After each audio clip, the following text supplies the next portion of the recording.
Glenn Finn checks his beehive at the bottom of a Hampshire garden. There's nothing unusual about that, maybe, except that he integrates beekeeping with advertising and marketing for a small publishing company. This is a working environment where the strict divisions between work and leisure are not apparent, a place which is constantly informed by the quest to create a sustainable future. At the other end of the garden is another hive of activity, a tiny office where they produce Permaculture magazine. Transitional toilet article, and there aren't any photographs with it. What you've got here is his diagrams, which, have you received those on disc, or are you going to have to scan them? No, I'm going to have to scan them as they are, which should be alright, I think. They're fairly clear. Inspired by a television documentary about permaculture, designer Tim Harland decided to propagate the idea of permanent agriculture. Following much study and research, he persuaded his wife Maddie and their business partners to launch a new venture. They decided to produce a magazine for the growing number of people interested in solutions to environmental problems. Now, with an estimated readership of 20,000, Permaculture magazine has captured imaginations all over the world. It's the leading UK journal on practical ways to create sustainable lifestyles.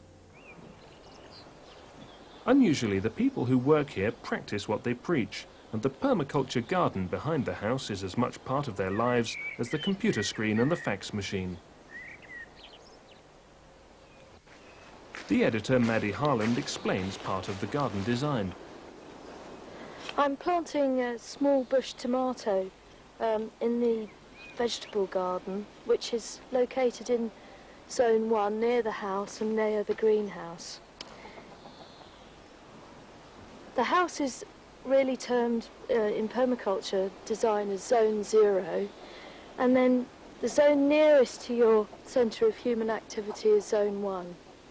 The idea behind this is that instead of hiding a vegetable garden behind a hedgerow right at the end of the garden, we put our most delicate plants that can be damaged by pests nearest the house where we visit frequently, and then we can look after them. This area contains a mixture of annual and perennial vegetables. It will also be planted with flowers. They not only provide colour close to the house, but attract predatory insects which help keep the pests in check. And in this area we've been experimenting with different ways of mulching the beds, because one of the most important aspects of sustainable design is preserving and indeed increasing soil fertility rather than losing it and having it washed away. So on this bed we've used a mulch right over the soil of semi-composted wood bark mixed with human urine, which is very high in nitrogen. On other beds, on the bed behind me, which is just waiting to be planted, we have homemade garden compost, which is basically lots and lots of kitchen waste mixed up with poultry bedding. So you get all the nitrogen of poultry manure mixed up with organic matter. We also grow a lot of comfrey on this site, specifically to cut 2 or 3 times a year and add to the kitchen waste. Comfrey is a really good activator for composting systems. It also is high in phosphates, which help the budding of fruits and vegetables and the setting generally of vegetables. Where weeds are well-established perennials, like nettles and couch grass, exclusion mulching with black polythene kills the weeds, warms the soil, and generally contributes to low maintenance. Permaculture design combines everything you'd expect to find in an organic garden with other elements such as eco-architecture and appropriate technology. The aim is to create a more sustainable environment with maximum output for minimum labour. Layers of diversity are added by designating part of the garden as wilderness to encourage even more species.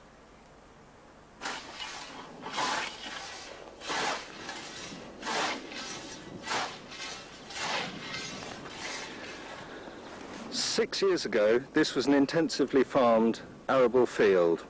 When we came to acquire the land, the first thing we did was to sow a wildflower meadow.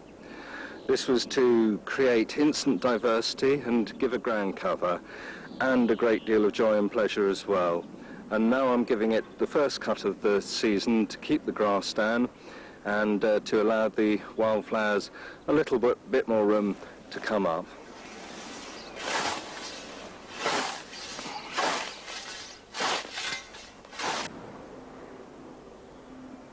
In addition to surface area, permaculture design takes account of gradient, aspect, height, volume and microclimate. In the temperate latitudes of southern England, skillful layering of trees, shrubs and edible plants is the best way to obtain high yields, as Tim explains. Further away from the house, we have the forest garden. We started this 5 years ago with the planting of the fruit trees. Here we have an almond which forms the back part of the forest garden and is on a rootstock which will allow it to grow to a modest height of perhaps 15 or so feet. As we move forward, we have trees which are on rootstocks which will allow them to grow to a lower height, and at the front, on the meadow side, we have trees that are growing on dwarfing rootstocks. This allows for a tiered canopy facing the sun, which will allow the sun maximum penetration into the lower levels so that we can grow our shrub layer and other things. At lunchtime, Maddie demonstrates the good sense of growing vegetables close to the house in Zone 1. Nobody likes picking salads in the pouring rain, but at least they're not down at the bottom of the garden.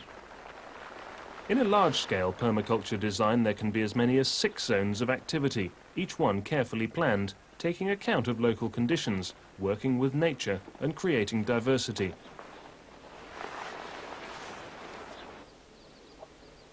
After lunch, Maddie talks about more subtle design features like this little chicken run, which serves several purposes.